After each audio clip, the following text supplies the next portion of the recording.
yang ingkar kepada nabinya,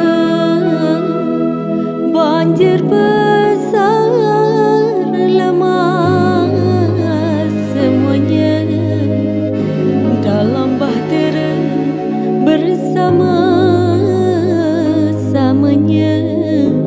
Terselamat Nabi Nuh dengan pengikutnya.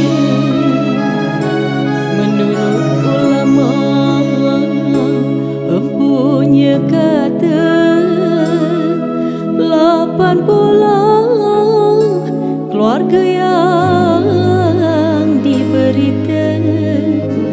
Di situ asal keturunan kita, di seluruh dunia merata-rata.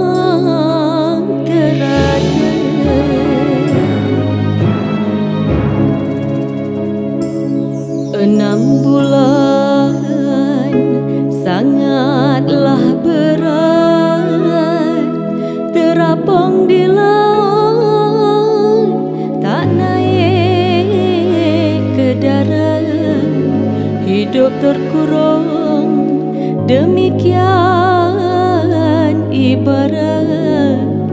Ambil iktibar, ambil isyarat.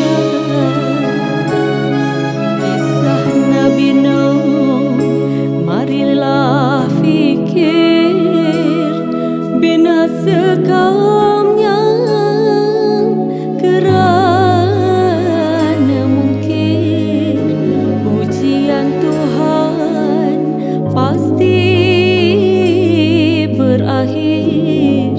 Terus berusaha, banyakkan zikir.